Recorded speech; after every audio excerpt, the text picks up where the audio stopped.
Y ya Francisco Hernández, nuestro historiador, que nos visita como siempre para contarnos estas historias, llevarnos al pasado. Nos va a hablar en esta ocasión de este marquesado que lo celebramos en el 20 de julio. El 20 de julio pasado se celebró un año más. Pero cuéntanos un poco de Hernán Cortés. ¿Dónde están los restos de Hernán Cortés? Eso es interesantísimo. Yo, por ejemplo, no lo sé. ¿Cómo estás?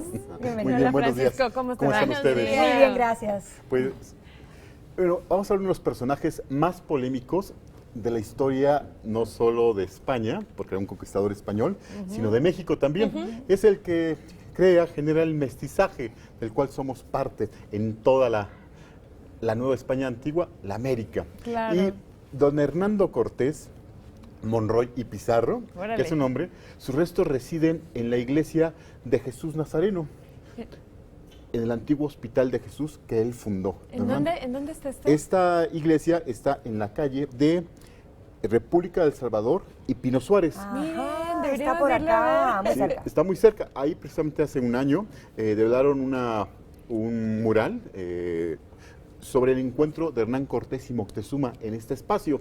Y quién iba a decirlo, donde se encuentra con Moctezuma, iban a descansar los restos de Hernán Cortés. Claro. ¿Y qué implicaba ser este marqués, digamos, este título nobiliario?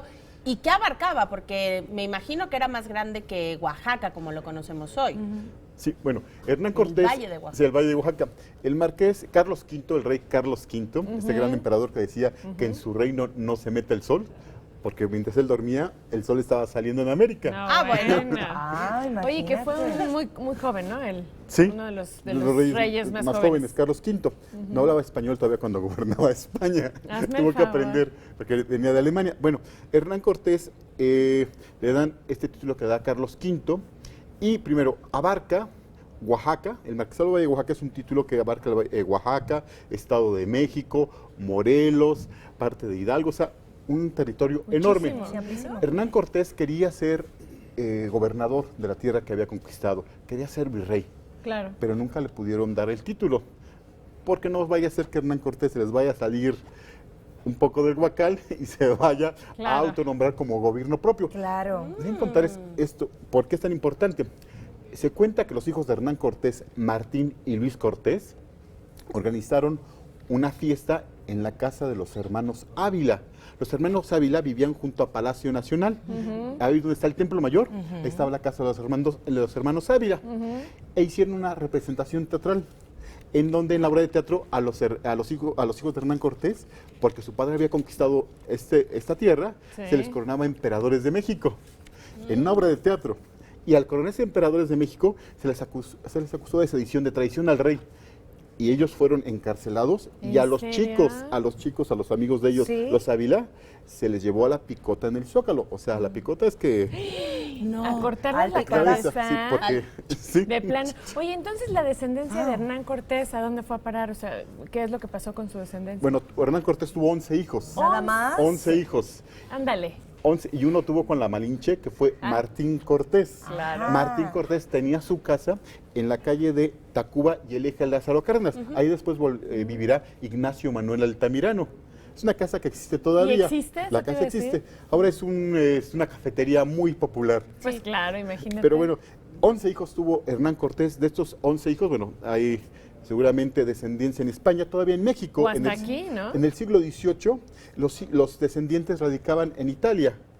El Monte de Piedad era la Contaduría Mayor de Hernán Cortés. Este edificio que se llama Monte de Piedad era la Contaduría Mayor de Hernán Cortés, y todavía se conserva el espacio, el recinto donde se llevaba a cabo la contabilidad.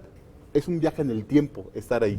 Pero bueno, en el siglo XIX los descendientes vendieron a los del Monte de Piedad para que se quedaran con esta propiedad. Pero bueno, los descendientes siguen latentes y vivos de Por Hernán ahí Cortés. por aquí andan unos Sí. y otros en España y otros en Y Italia. otros en Italia. Exacto. Bueno, Hernán Cortés, como sabemos, fue un gran conquistador. Se le acusan de muchas cosas. Se le acusa de genocidio, de haber matado a los indios en Cholula de una manera terrible. Se le acusa de haber ahorcado a Cuauhtémoc, en las Claro. Higueras. Se le acusa de una serie de crímenes. Es más, se le acusa de que en Coyoacán mató a su esposa Catalina Juárez, o Suárez, ¿En que la serio? ahorcó. Se acusa de esto a Hernán Cortés. No se comprueba, pero dicen que la mujer amaneció junto a él, ahorcada, ¿no? Ay, Esta, no. Pues esta a ver, casa de ¿no? Coyoacán. ¿Quién fue? Pero bueno, Hernán Cortés también era un hombre mesurado, era un hombre con una gran capacidad de convencimiento. Traía, cuando hace de Cuba, viene de Cuba a Veracruz, trae 518 soldados de infantería, trae 100 arcabuceros, o sea, trae todo un comitiva. Y todo lo hace por su convencimiento. Vamos a decirlo, tenía una gran fascinación la gente por él. Tenía porque un encanto. Un encanto, vamos a decirlo especial. así. Como todos somos, como Simón Bolívar, por ejemplo, Ah, ¿no? bueno. Claro que ayer Como- hablábamos de él Sí, también. claro. O sea, tenía una gran Pues sí. fascinación porque era un tipo con una gran sensibilidad, pero también era un tipo preparado. Había estudiado en la Universidad de Salamanca, Pero en eso era la España. estrategia, ¿verdad? Definitivamente para él lograr lo que siempre tenía planeado. Este encanto lo utilizaba siempre a Sí. su favor para alcanzar lo que quería. Exacto. Sabía de leyes, sabía de diplomacia, Wow. había estudiado en Salamanca. A los 14, a los 16 años, estudió en Salamanca leyes, o sea que era un hombre con una preparación. Y tan preparado fue que escribió las cartas de relación de Indias, a imitación de Julio César, que escribió las cartas a las Galias en el siglo I después de Cristo. O sea, era un hombre muy, muy similar y con mucho talento, don Hernando Cortés. Ay, pues muchísimas gracias.